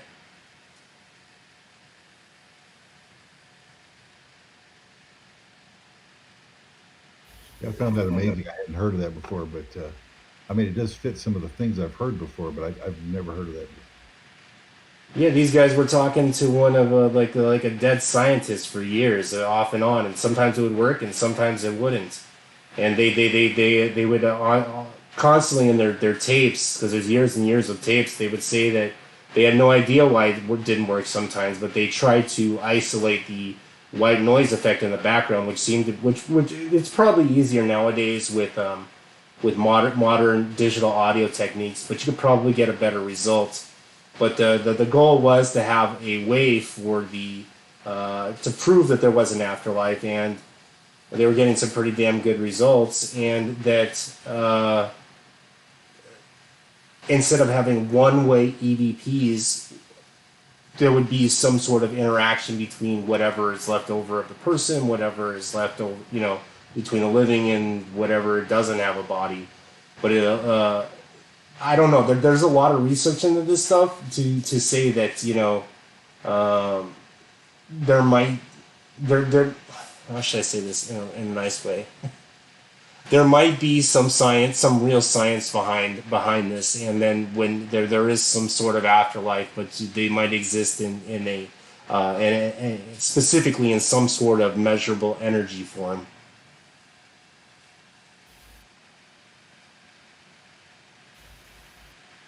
Okay, right. Okay, so this goes again into that whole parallel universe thing. Like, are we actually talking to the afterlife, or are we talking to that scientist in a parallel universe where he didn't die yet? Ooh, that's a good one. I didn't think Yeah, of that. yeah. Because if you had like an accident in this reality, right, and in that other reality you didn't have some that accident, he would be still alive. And what if we're actually reaching that person? Like, but yeah, afterlife, yeah. Then okay, so that for the afterlife, there's a lot of witness evidence too, right? I mean, like people talk about like near-death experiences and these things. A lot of people. It's not like one person, but it's like a lot of people talk about it. Oh, I've had one myself. I don't know. It's bizarre, you know. Yeah. Yeah, yeah. Because, okay, so and then you have different scientists. Like we have brain scientists in here, and they're trying to explain it. Like, okay, so they're saying like people start hallucinating like this big tunnel and everything. And the interesting thing is people hallucinate close to the same thing, and that doesn't really make any sense because every person is different. And I'm not sure like people did any drugs in the past. They are hallucinating different things. because you have different experiences, your brain works differently than others, and so you see different stuff. But if you're all hallucinating the same thing, that doesn't really make sense. So they're trying to explain that it's a certain effect that yeah, your brain starts shutting down. That's why you see these tunnels and everything. Well, Um, that's the effect with ayahuasca. Yeah, actually, I was gonna say that. You know, like I've done ayahuasca, I've done DMT, but my near-death experience was much different than the psychedelic experience. I would say that maybe at the beginning, it seemed like the near-death experience was like a DMT trip, and that might be where they get the correlate. Maybe the human psyche needs that kind of push to leave wherever it needs to go. But I'm saying the rest of it was not DMT. There's just no way, no effing, no way I could see my own body. No way. Not even on the best DMT.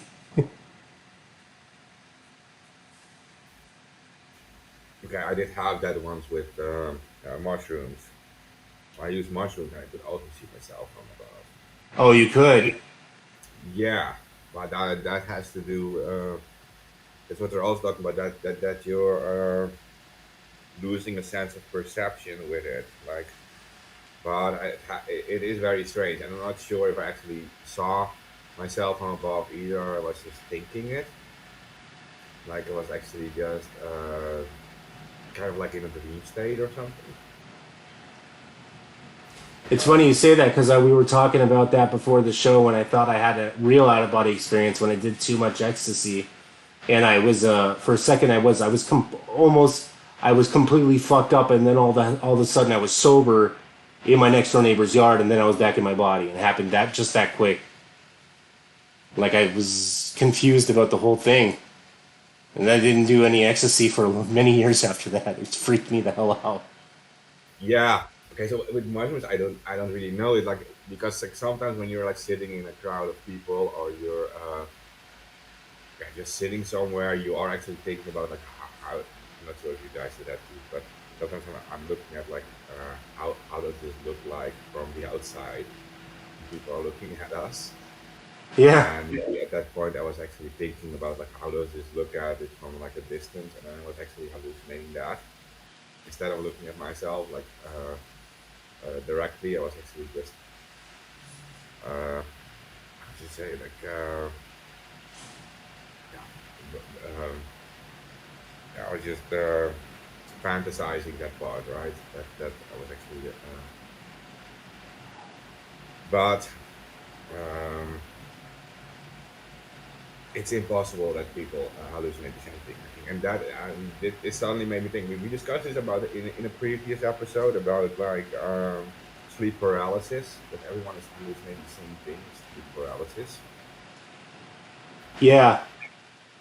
So I was thinking about that too. That could be also like a little bit related to it. That is actually going on, and this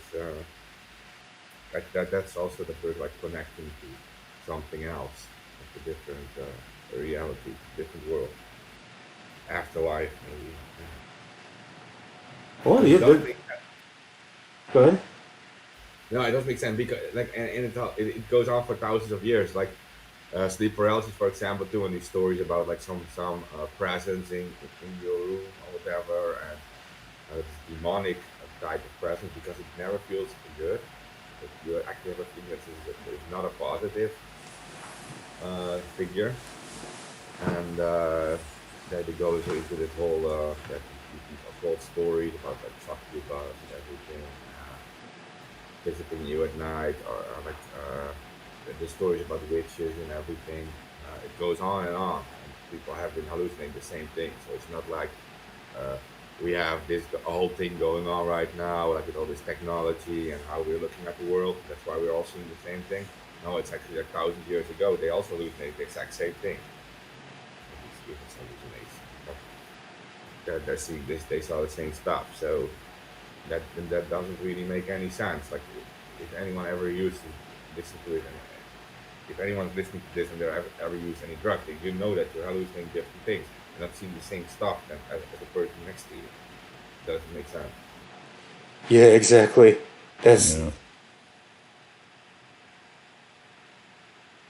yeah. I've actually done that. I've actually done that in group tripping. Yeah, where I've actually asked the guy next to me what he's seeing, and it's nothing what I'm seeing. Yeah. No, so I never did any like chemical drugs or whatever, but like yeah, what I said, mushrooms and whatever, and we all saw different stuff. The simple things like some guy had some screensaver on the computer, and they were literally seeing different words on the screen. Multiple people were looking at the same screensaver thing, and they saw different things, different words. They were looking Now, at, yeah, now, if you were like, well, I think what I noticed years ago is like if somebody, if you were on, if everybody was on acid and somebody was having a bad trip, then everybody would have a bad trip because it just kind of messes with you. Yeah, that I've seen that. That's happened to me personally. Yeah, yeah. Now, I was yeah, going to ask you guys if you'd heard about another one, and this goes with a story about the Oracle of Delphi and the fact that these uh, seers or these people that were the oracles, were in these caves in the area, and they've measured the air in those caves in that area, and they're high in acetylene for some reason. And if you stay, there long enough, you will get like a certain high out of it, or altered state. I mean, it's kind of weird.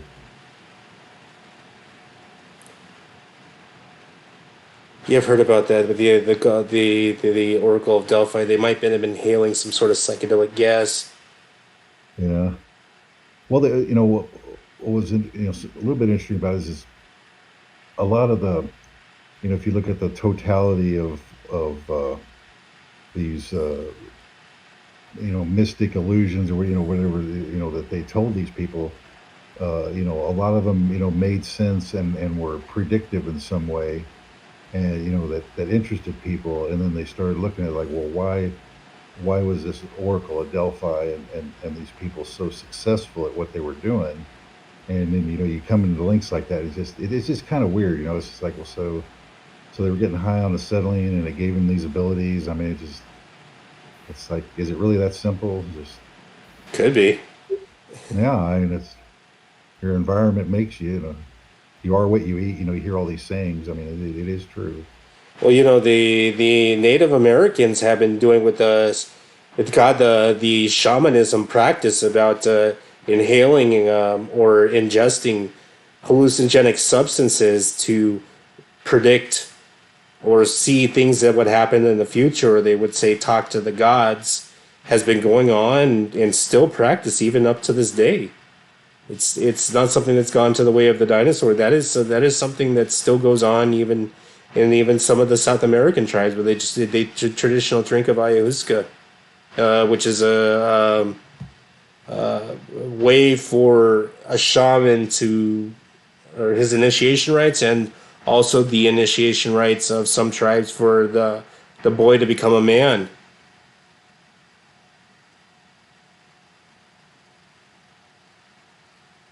Maybe that's, I don't know. Maybe that's what modern humans don't understand is maybe that's a trick to making this messed up world somewhat functional again. Is just eat some psychedelics.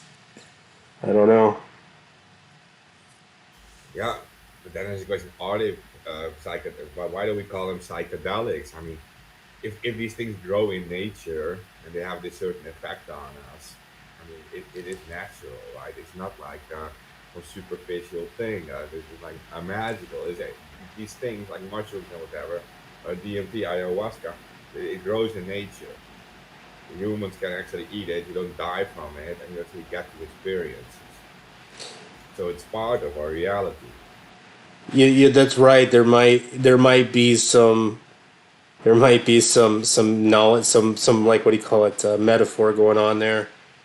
And I never thought about like that. Like, this is nature's way of we connect, or the way we can talk to the universe. by ingesting something it created. That's crazy. I And never yet, thought about it like that. Carlos Castaneda was an American anthropologist, and he was specifically studying this topic that we're talking about. And he came across a Yaqui sorcerer who followed a Toltec path of wisdom. And he wrote many books about it. The first one is Secret Teachings of Don Juan, a Yaqui Way of Knowledge. The second one is The Separate Reality. And it goes on. There's several books in the series, and like they're readily available. There's people right now who are involved in Twitter communities that I see that actually know one of the women that are described in these books. It's still happening, and you all have access to it. Uh, it just got to do with what we're intent and focused on and what we know is available. Check out Carlos Castaneda. Tie a lot of these things together for you. Yeah, I'm looking up his name now. Isn't he kind of famous? He was. Now he's kind of dead. Oh, Teaching of Don Juan. Oh yeah. And that ties into like the astral travel with the dreaming body and all that. It goes into every bit of that. But this is some of the stuff I've been studying for a long time. It Yeah, the magnetism of your energy and what he did was help open these gates inside of you by using these hallucinogens, and he guided this guy through different processes of being more aware that these things are already occurring, whether you understand it or not. When you dream, you have your dreaming body who experiences things on a different spectrum, and the more in contact you can get with more parts of yourself, the more things you can do. Oh yeah, this guy was into mushrooms and he has a PhD in Jesus Christ. PhD in Yeah, anthropology, ethnography, and shamanism. Jesus that Christ. is that is the closest I found to scholarly proof of things I've experienced and witnessed throughout life that people would call metaphysical. Science is getting up there to the point where metaphysics is not so exactly exotic. There might be some real science behind it.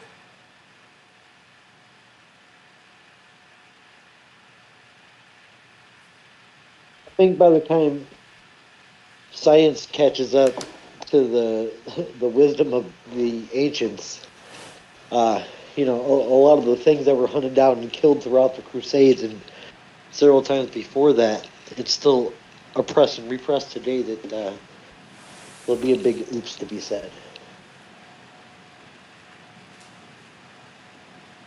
The destruction of the Alexandrian Temple, the library there. That's what all that was about, was hiding this type of stuff. Oh, guys, we got another 10 minutes, so I need to cut it off. The show.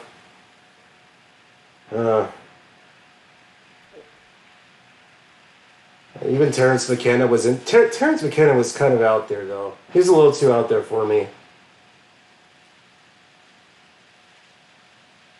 Nigel is right though. Like that is like we burned libraries. Like we lost a lot of knowledge there, and that's also one of the reasons that we're all taking the soft rings and whatever. But actually, it was like practiced way more in the past. They were all doing these rituals, actually trying to connect to these things. Um, Now it's less, but that's also because a lot of we call it religious.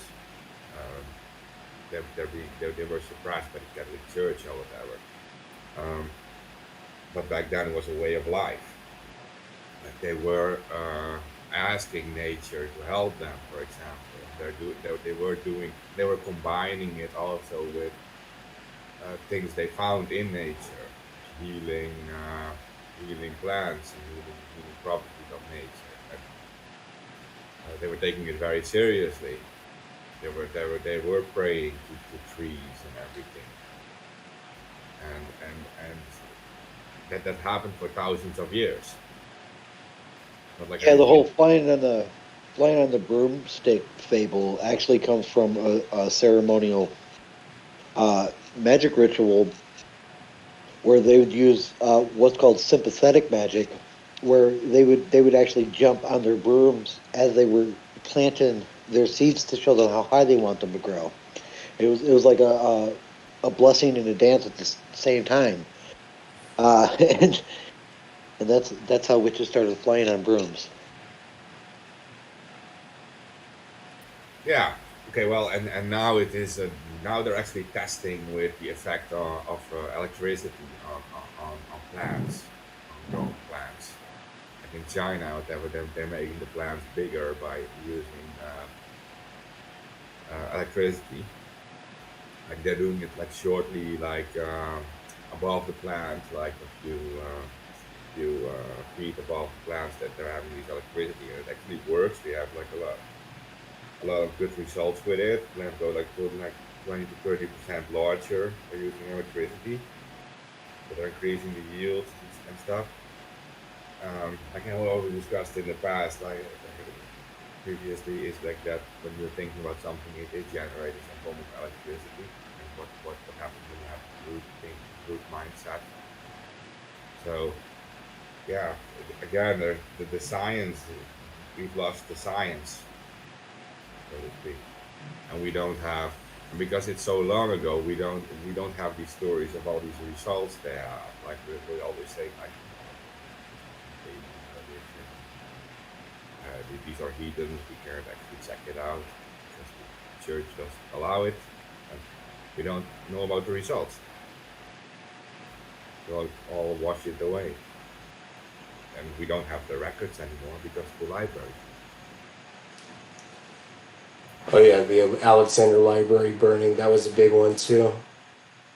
Catholics burning down all the Mayan scripts is a big one.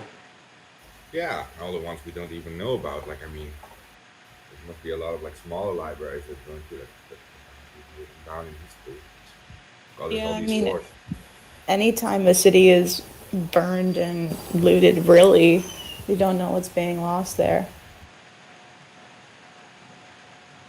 No, because yeah, the people conquering it usually write the history, and then maybe they don't like to write about the people that conquered. In the case of Alexandria and whatever, we couldn't really ignore it. Honey, neighbors are calling you. Neighbors are calling you. Hold on, 1 second. They're calling you. I was about to say. Yeah. Outside, go.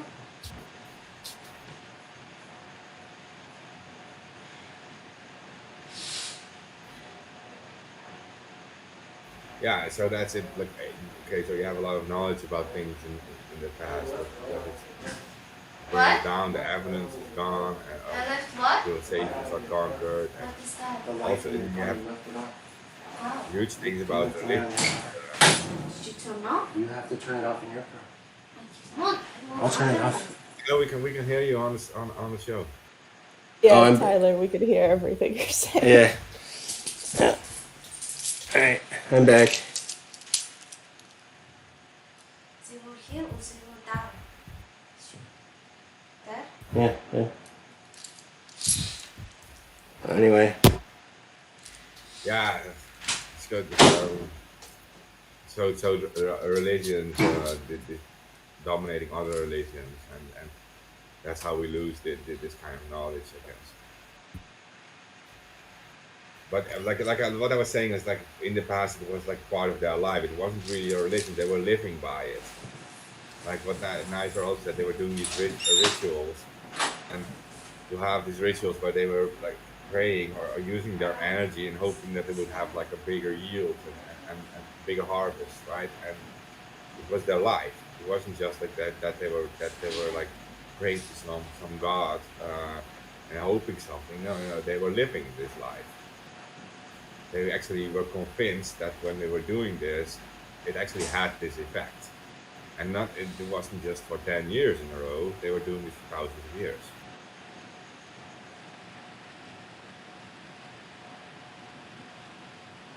So much of that is lost. We'll never get back. It's Yeah.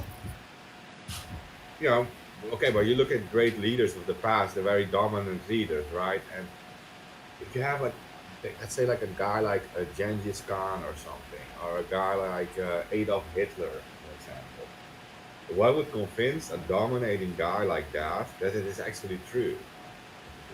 Because it sees this leader sees himself as the most powerful figure. He's in control of everything, right? What would it take for this leader to accept that there is higher power, except when it is actually happening? So you need very convincing evidence for it. I mean, like, what would convince an American president that there is actually alien alive, a force more powerful and more influential than the United States Army, without there being actual evidence for it? They would never say that, because in the imperialist mindset, they want themselves to be the most powerful force in people's lives. So unless you have very convincing evidence that there is something going on, their mindset won't allow it.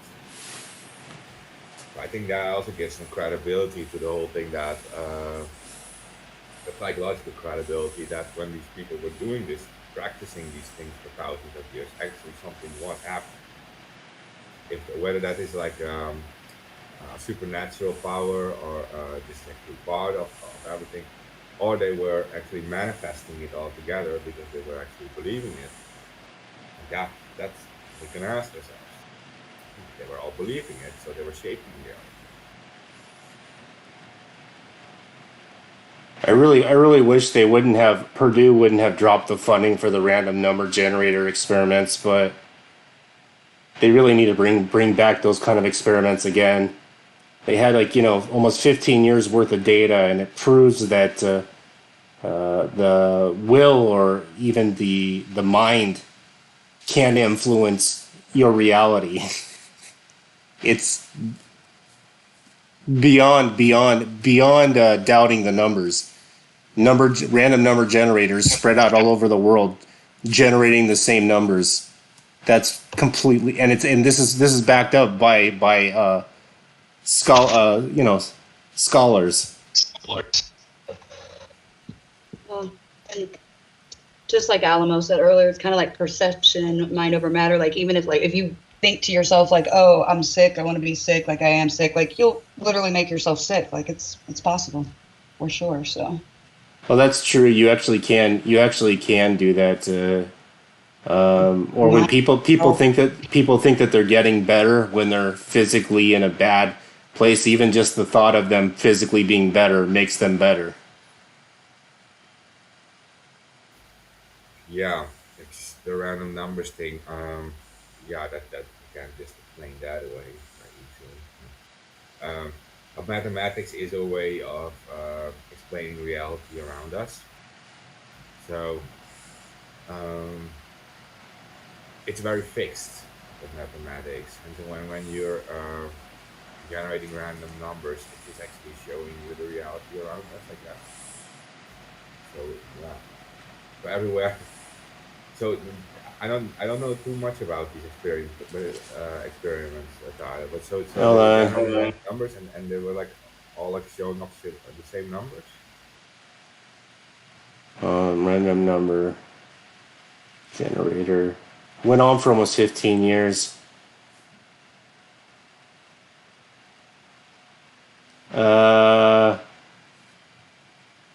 Let me see. Why they stopped doing it, I think, in 2012. Yeah, it was Purdue. Yeah, here's an article on it. It was going on since the 90s, and then Purdue just dropped it. But yeah, these random number generator weren't generating random numbers, especially during big events like 9/11. They 2 hours before the event, they weren't generating random numbers. The tsunami that hit Japan wasn't generating random numbers. It was like also big events, and when they would have large amounts of people concentrating on the numbers, they would generate were what were not normal, what they call them, not random numbers. This would only happen. It didn't happen all the time, but when it did happen, it's crazy. It was almost. Is this the research from like Princeton and everything? Because I think it's Princeton. Yeah, Princeton, not Purdue. My bad. no, okay, because yeah, no, okay, so this is very interesting. Because also at so they're calling it also they're literally calling it quantum intentional observer effects on quantum randomness, Something like that. microbe psychokinesis. Yeah. It's interesting. I didn't know they actually were. It's called the Global Consciousness Project. That's what it was called. Yeah. Here we go. It's from Princeton. Here's the Princeton thing. Yeah. Some real stuff that'll flip your lid. Yeah. Yeah, they call the random number generator eggs. There are 37 of them spread all over the world.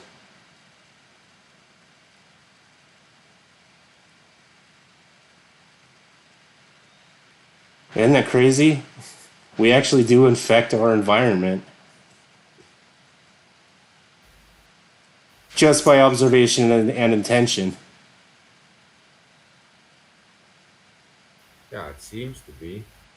Well, the numbers prove so. Yeah.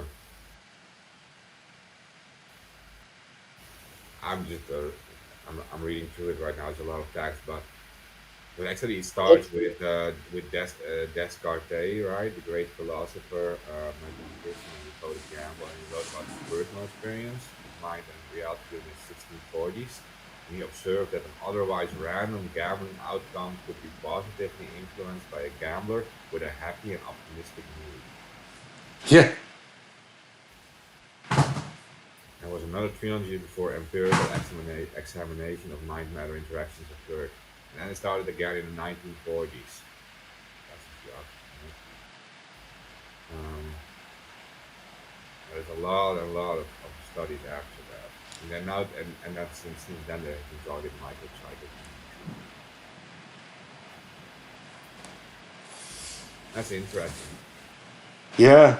And like what I'm saying, metaphysics might not actually be just gobbledygook and hogwash, what this show is built on. And, the science is keeping up.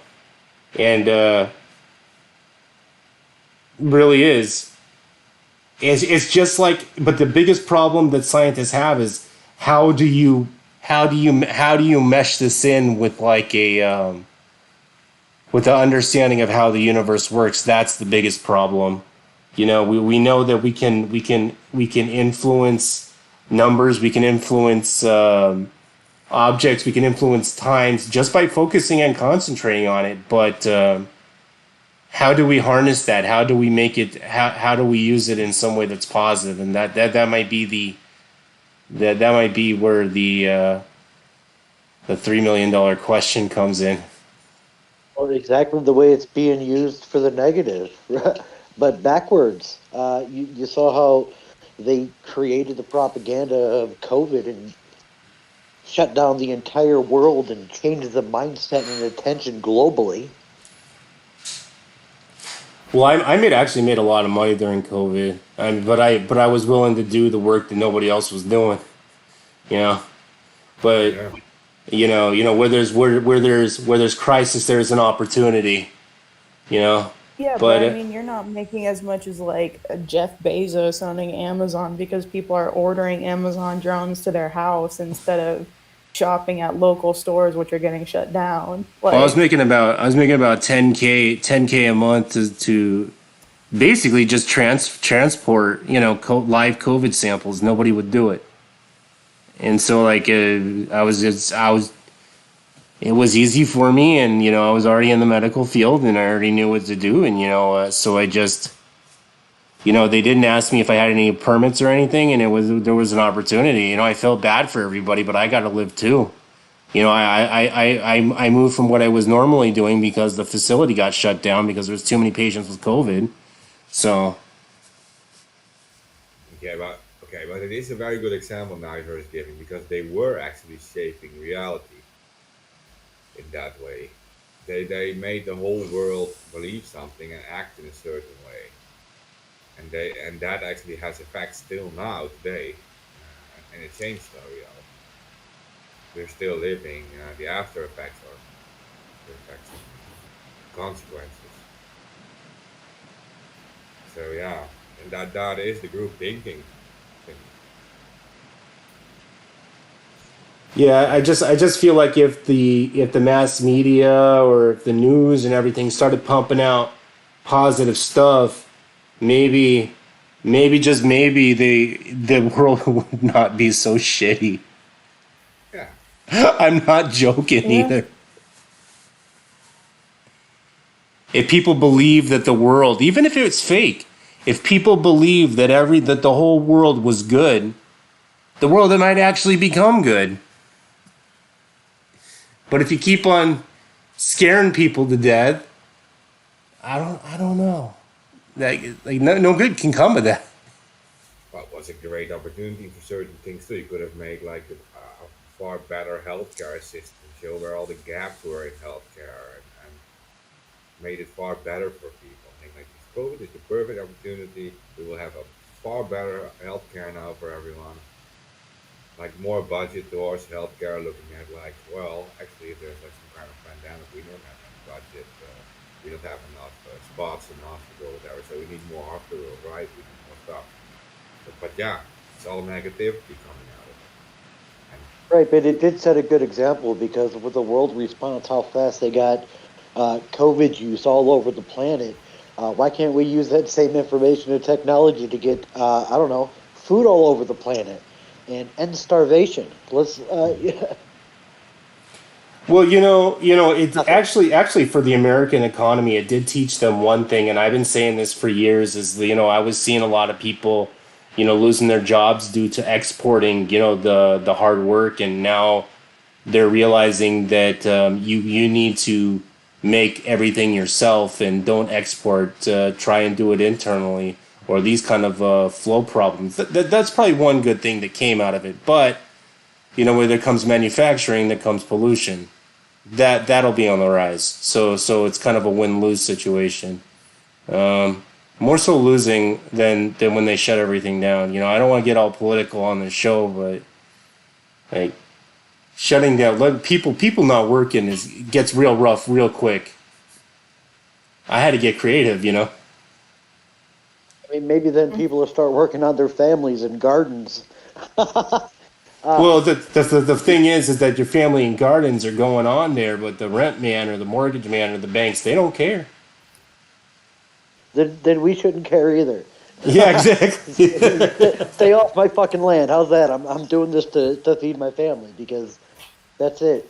And yeah, not to go in political, but the mindset and the intention was changed from I have to do this to make money to do these things back to where it was before this whole capitalism thing swapped through the planet, where people were working in little communities, networking with other communities around them, and it's basically what I hope to see us go back to is small self-sufficient communities with resource-based economies that work in tandem. We don't need all that. I mean, I personally can live without Starbucks and fidget spinners, and I can keep on naming all kinds of shit that people don't need that we're you, putting all you this energy and attention into to keep this money flowing around to the same pockets. We just have to stop doing it. You know what It's a weirds me fair out ever point. since COVID? And this is something, I don't know if this is going on all over the US, but if you're living in Los Angeles, why the fuck are fast food places shutting their doors after 6:30, 8 o'clock? Like, even Starbucks shuts down at 5. Like, what I don't know what that's all Because they're about, but afraid. maybe. But you know, like if I want to go get a taco, I don't want to go wait 15 cars. I just want to go inside, man. Just saying. Yeah. Because that's part of the process of making that whole thing automated. Once people get used and conditioned to not doing that, everything will be automated through the drive-through. You don't need people in there anymore. Yeah, they tried It's that part of with the Taco plan. Bell. They tried that with Taco Bell, even getting rid of the what was it, the automated Taco Bell that they did at the college campus. Yeah, that turned into a real bad situation real quick. Turns out machines need to be maintenance and observed. Can't just have a machine making tacos. Yep. So now you need 1 or 3 employees instead of 5 to 9. Yeah, that's true.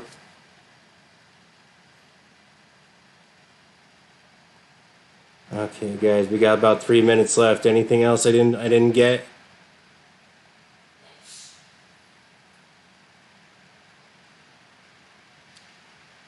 I Anything? don't know. Yes. We'll have to cover that on another another time.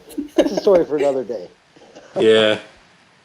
I'll still try and get another guest on it. I don't know. It's hard getting people onto the show. Um, I'll try to get a good guest.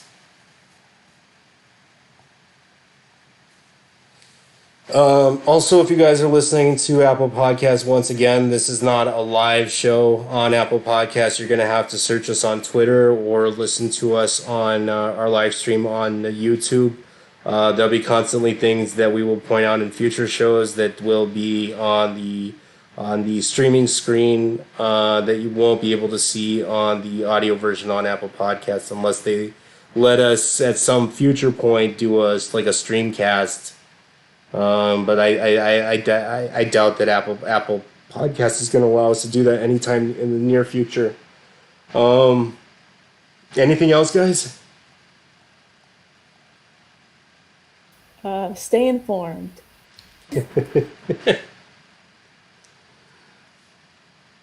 All right. All right. With that, I'll end the show.